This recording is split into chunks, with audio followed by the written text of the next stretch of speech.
Imagine an army that moved like a storm, its soldiers gleaming in bronze and iron, their chariots crushing everything in their path.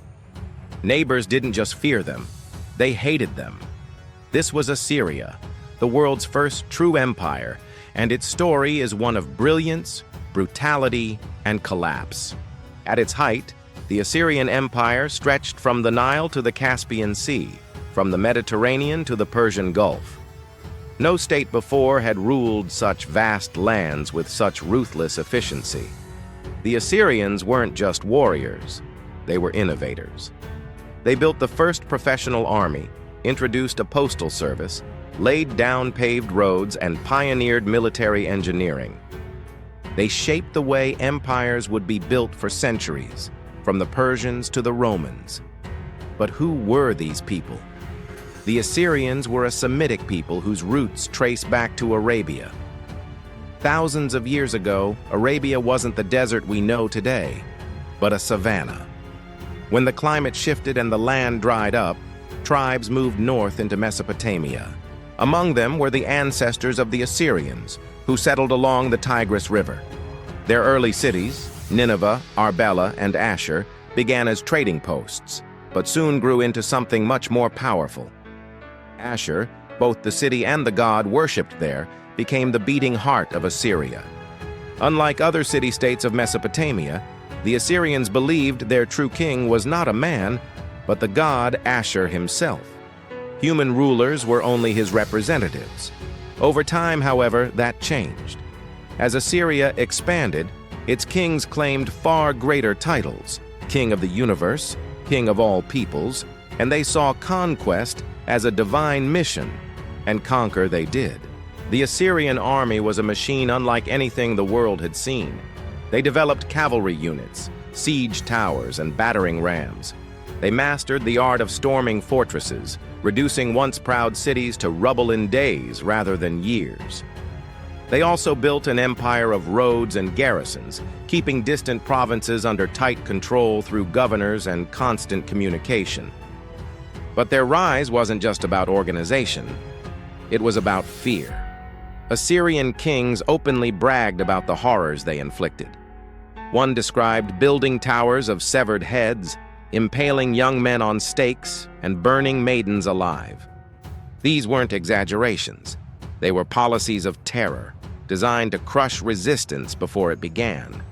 And in the short term, it worked. Whole kingdoms surrendered without a fight, but hatred grew. For every city that submitted, another dreamed of revenge. By the 8th century BC, under Tiglath-pileser III, Assyria became a true empire. He reformed the military into the first professional standing army, taxed farmers and craftsmen to support it, and even appointed eunuchs as governors, so no provincial family could start a dynasty of their own. His policy of mass deportation, removing entire populations and scattering them across the empire, was meant to erase local identities. Ironically, it spread the Aramaic language so widely that it became the common tongue of the Near East, even in Assyria itself. For a century, Assyria seemed unstoppable. Its kings crushed enemies in every direction: Babylonia, Syria, Israel, Egypt, even the distant kingdom of Urartu. The empire reached its peak under Ashurbanipal in the 7th century BC. His library in Nineveh, packed with thousands of clay tablets, still provides the richest archive of Mesopotamian knowledge we have today. And yet, the seeds of collapse were already planted. Endless wars drained the empire's strength. Provinces rebelled again and again. Hatred of Assyrian cruelty united enemies who otherwise had little in common. When Ashurbanipal died, civil war tore Assyria apart. Babylonia rose again under a Chaldean prince named Nabopolassar, who allied with the Medes from the Iranian plateau. In 612 BC, they marched on Nineveh. After 3 months of siege, the greatest city of its time burned to the ground. The Assyrian king was killed in the fighting. The remnants of the once terrifying army fled west, only to be crushed again. By 609 BC, Assyria was gone, its cities destroyed, its empire erased. Within a generation, its name lived on only as a memory and a warning.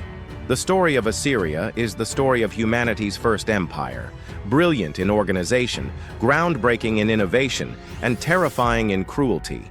It showed the world how to rule vast lands, but also how violence and fear alone cannot sustain power. For all its roads, armies, and towers of skulls, Assyria proved that no empire, however mighty, is invincible.